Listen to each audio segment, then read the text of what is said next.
Hello everyone, I welcome you all to Geeky Script. Today I am going to show you how to import data from your Excel sheets directly to your latest version of SQL Server 2025. So you can see that I am using latest version of SQL Server 2025 with SQL Server Management Studio 22. So I am going to show you how to import all this data from this employee.csv file directly into our table. So I'm going to show you two processes. One is where you need to create your table and then you need to execute this bulk insert command in order to import data. And another thing that I'm going to show you where everything starting from creation of table as per the data that are there on your Excel sheet till importing entered data, everything will be automated. So that is the next thing that I'm going to show you. So let's first start with the very first step. So right now only thing that I have is this company DB. So if I refresh this database, you can see only thing that I have this company DB. So if I expand this and if I expand table, right now you can see we don't have table yet. So we are going to create this table and our table is rightly created. So and now if I refresh this table, you can see the employee table is now created. Next is to execute this bulk insert command. So here our CSV file name is employee.csv and it is located on this download folder of files. So I'm going to copy this path and I'm going to change this location with our path, and I'm going to remove this redundant thing.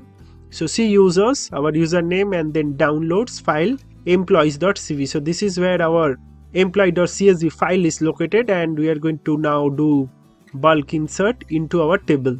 So just simply select this command and execute, and you can see it is showing some error. So cannot be completed because operating system cannot process file because this process is being operated by some another process. So you can just simply close this so that no instances of Excel file still running on the background, and once when it is closed you can execute it again, and now you can see that 5 rows are affected.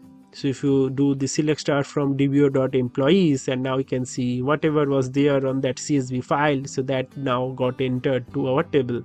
If you are still getting error, some permission issues, or often SQL Server throws some bulk import, often blocks bulk import by default, so in that case you can just simply execute this couple of commands in order to provide permissions so that it do not block you if you are importing really good amount of data to your table. So that should be resolving your issue. Next is creating this table also dynamically as per your CSV file. So first I'll start with deleting this table itself. So click on OK. So now I no longer have this table. So if you execute this select start from DBO, it's going to say this is not present, invalid object. So I no longer have table now, right?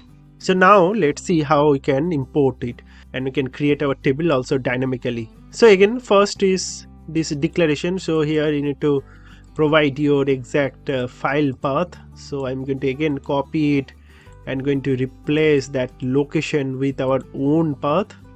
So this redundant thing I'm going to delete. So see users, username, downloads, files, and then the CSV file where it is located. So that is our file path, and then our table name variable is also properly defined with dbo.employees, header, then SQL bulk. All these variables are now properly defined. Next is you need to only load the header row into a temp table, and once when it is done, next step is to split that CSV header into a column list. So whatever column that we are providing on that CSV file, so if I open that CSV file again, so employee ID, then first name, last name, department, salary, so all these it's going to split and going to convert into a column list first. Once when it is done, then we are going to dynamically build the create table query. So you can see the query, and after that only, once when we have our table prepared, next again we are going to run that same insert bulk command in order to insert it. And finally you can verify the output by just simply executing this right? So let's select all the things on this file and click on execute. And again you can see it is showing some issues because it is process is already blocked. So let's close this. Now it should be again working fine. So select everything and click on execute, and there you go. So you can see that it is properly showing now. So whatever the data that was present on that Excel file, so those are now properly imported to our table. So that's how we do it. So all these code snippets that I have showed you on this video, I'm going to provide that link right on our video description. And if you're interested in Python, I highly recommend you to follow this cool Python project playlist. So all these videos you can see this rock paper scissors game, or building a resume builder, or how to remove a background from your image, or creating a QR code, or even detecting a human face, or make a Python talk. So all these projects are completely free, and detailed source code are also available on our official geekyskin.com website. So you can check those out. I'm sure you are going to love them. So that's basically all about this video, friends. Thank you very much for watching this video, and God bless you all.